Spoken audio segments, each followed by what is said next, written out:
అందరికీ hi. Welcome to KLM news. రీసెంట్‌గా జనవరి 18న Navodaya exam అయిన తర్వాత నుంచి పేరెంట్స్‌లో బాగా ఆసక్తి పెరిగింది. అంటే మా పిల్లలకి నవోదయ సీట్ వస్తుందా? రావట్లేదని ఎక్కువగా డౌట్‌లు అడుగుతున్నారనమాట. ఎక్కువ కట్ ఆఫ్ ఎంత అని కూడా అడుగుతున్నారు. యాక్చువల్‌గా నవోదయకి కట్ ఆఫ్‌లనేవి ఉండవు. అండ్ మార్కులు ఎన్నొస్తాయో కూడా చెప్పరు. అలాగే ర్యాంకులు కూడా ఉండవు. బాగా గుర్తుపెట్టుకోండి. కేవలం వాళ్ళు సెలెక్ట్ అయ్యారా లేదా అనేది జస్ట్ మీకు ఫోన్ ద్వారా ఇన్ఫార్మ్ చేస్తారు. మెసేజ్ పంపిస్తారు. అలాగే పోస్ట్ ద్వారా కూడా కొన్నిసార్లు పంపించే ఛాన్స్ ఉంటుంది. ఇది ప్రొసీజర్ కేవలం. అంతేగాని వాళ్ళకి ర్యాంక్స్ ఉండవు. బాగా గుర్తుపెట్టుకోండి.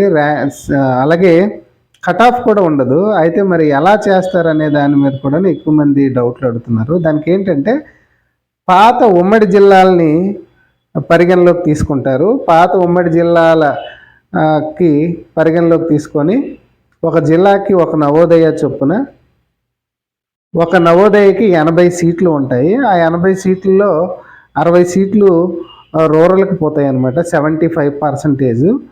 అలాగే మిగతా సీట్లు రూరల్ అండ్ అర్బన్కి కేటాయిస్తారు. అయితే ఇక్కడ విషయం ఏంటంటే బ్లాక్ల వైజ్గా సీట్లని డివైడ్ చేస్తారనమాట. అంటే మీరు అప్లై చేసినప్పుడు నేమ్ ఆఫ్ ది బ్లాక్ అని మీరు అప్లై చేసేటప్పుడు చేసి ఉంటారు. ఆ బ్లాక్ అంటే ఆ స్టూడెంట్ చదువుతున్న స్కూలు ఏ బ్లాక్లో ఉందో అనేది చెప్తుందనమాట. అయితే ఒక్కో బ్లాక్కి కొన్ని సీట్లు అనేవి కేటాయిస్తారనమాట. దాదాపు మ్యాక్సిమం 8 సీట్స్, మినిమం కొన్నిసార్లు తక్కువ కూడా ఉంటుంది. ఆ బ్లాక్లో ఉండే నెంబర్ ఆఫ్ స్కూల్స్, ఆ స్కూల్స్లో ఉండే స్టూడెంట్స్ బట్టి సీట్లు కేటాయిస్తారనమాట. అందులో ఏంటంటే ఆ బ్లాక్లో టాప్లో వచ్చిన వాళ్ళకి సీట్ అలాట్మెంట్ చేస్తారనమాట. అంటే టాప్లో రావడం అంటే ఏంటంటే మనకి నవోదయలో రిజర్వేషన్ కేటగిరీస్ ఉంటాయి. ఓబీసీ అని, ఎస్సీ అని, ఎస్టీ అని, అలాగే జనరల్ అని ఉంటుంది అనమాట. మళ్ళీ ఓబీసీలో ఓబీసీ బాయ్, ఓబీసీ గర్ల్, అలాగే general boy, general girl, SC boy, SC girl, ST boy, ST girl అని ఇలా డివైడ్ చేస్తారనమాట.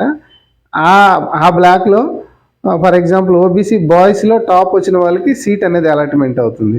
ఓబీసీ గర్ల్స్లో టాప్ వచ్చిన వాళ్ళకి ఆ సీట్ అనేది అలాట్మెంట్ అవుతుంది.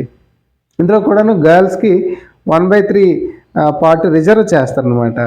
సో ఇలా తీసుకుంటారు తప్పిస్తే కానీ మీరు అనుకునేటట్టు కట్ ఆఫ్లు ఉంటాయి, లేదంటే డిస్ట్రిక్ట్ ఫస్ట్ అని, స్టేట్ ఫస్ట్ అని చాలామంది కోచింగ్ సెంటర్ వాళ్ళు అతి ఉత్సాహంతో వాళ్ళు చెప్తూ ఉంటారు, లేదంటే పాంప్లెట్లో రాస్తుంటారు. అలాంటి వాటి